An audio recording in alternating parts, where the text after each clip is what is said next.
Hello everyone, this is Matthew Heck, and today I will be presenting to you about the Internet of Things, and more specifically about some of the challenges that the Internet of Things is facing today. So first off, what is the Internet of Things? According to Oracle.com, the Internet of Things is the network of physical objects, things, that are embedded with sensors, software, and other technologies for the purpose of connecting and exchanging data with other devices and systems over the internet. So this encompasses a wide variety of different things, and we already see this today with different appliances, our cars, our printers, any sorts of things that are connected to the internet today. That is this Internet of Things, where they're constantly collecting data and exchanging that with each other, and overall the purpose of it is to enable those devices to perform better and to make our lives easier.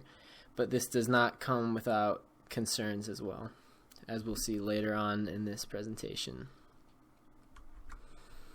So here we just see some examples of things in the Internet of Things. We already see these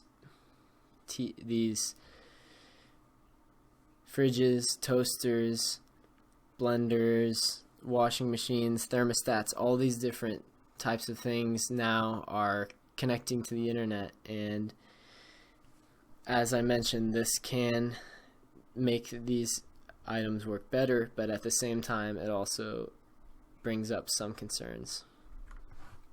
So one of these concerns is concerns about security.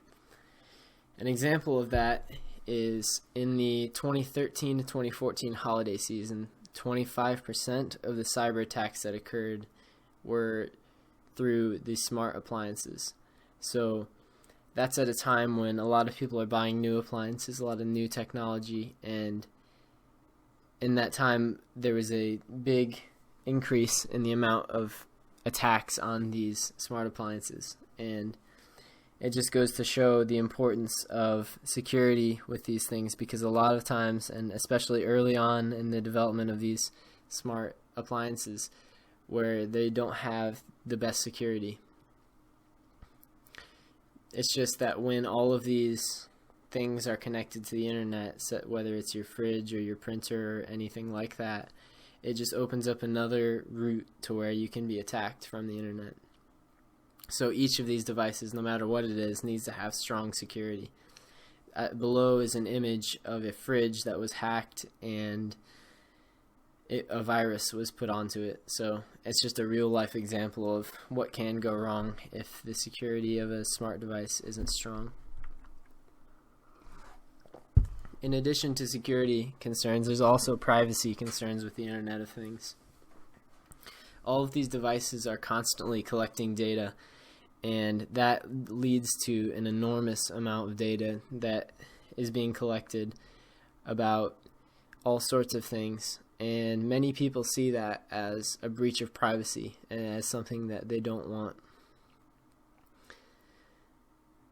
The research paper that I read about said that as the Internet of Things increases, and as more and more devices are getting connected to the internet and collecting all this data, that we are going to have to probably lower our standards of what privacy is and how we think about privacy, because the Internet of Things is coming, and it's going to change a lot of things for us.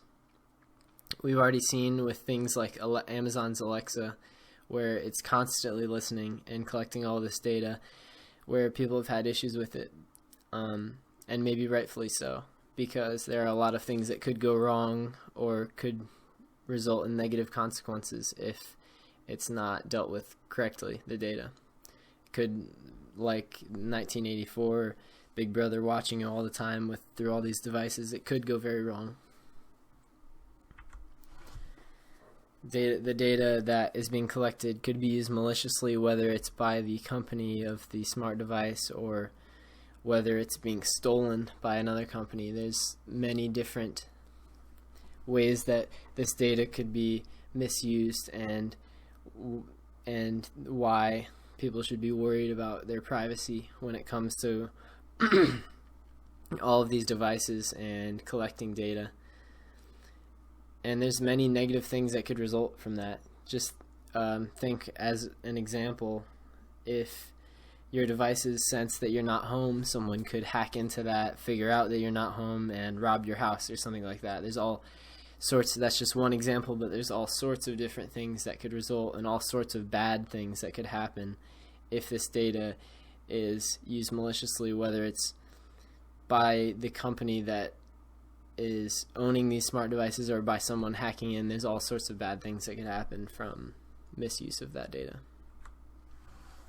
So as I've been highlighting all of these bad things that could be happening from the Internet of Things, that is why it is so important, because the Internet of Things is coming. In fact, it's already here in a lot of senses, but it's only going to increase from here. And if all of these bad things that I've mentioned, like loss of privacy and people hacking into these devices, if it's having all these negative consequences, it's going to undermine the very purpose of the Internet of Things. Its purpose is to make life easier, but if all these things are happening, it's just going to make life worse. So it's very important that these issues are addressed and fixed as the Internet of Things continues to grow in the coming years. So how is this problem being addressed? The paper referenced a few different ways that this problem could be addressed, and one was setting privacy and security standards. So these would be things that are set before companies where they have to make these devices a certain level, with a certain level of security or a certain level of privacy, to make sure that these devices aren't being made poorly and to make sure that this data is kept more private.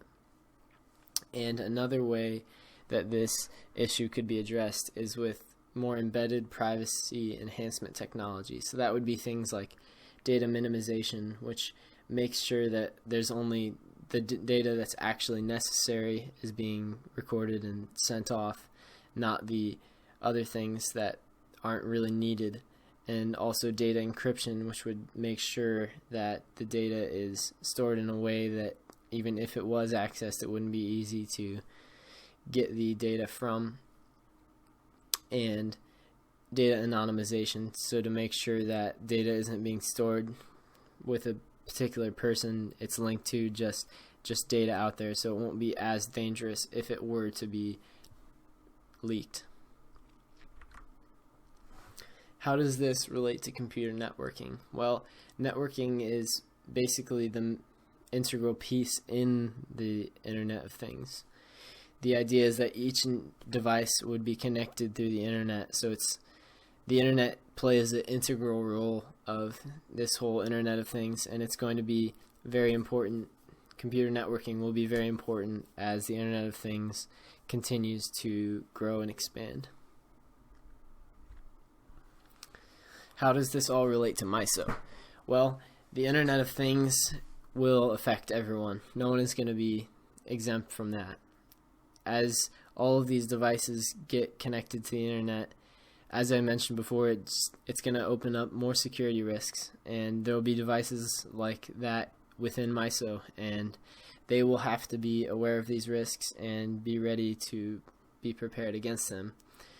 Specifically, MISO deals with very sensitive information. They have a very important role, and they need to make sure that their data is protected. So as the Internet of Things continues to grow, they're going to need to make sure that they are ready and prepared to defend against any sort of threats that the Internet of Things could pose to them. Why did I choose this topic? Well, I always have enjoyed learning about new technology, whatever it is. It's always interesting to see how people are improving things. The Internet of Things specifically is a really exciting field. There's a lot of enhancements being made to it right now, and I'm really excited to see how the Internet of Things evolves over time. It's already been cool to see the different advancements that have been made, and I'm excited to see how they change moving forward. So that's my presentation. Hope you enjoyed it.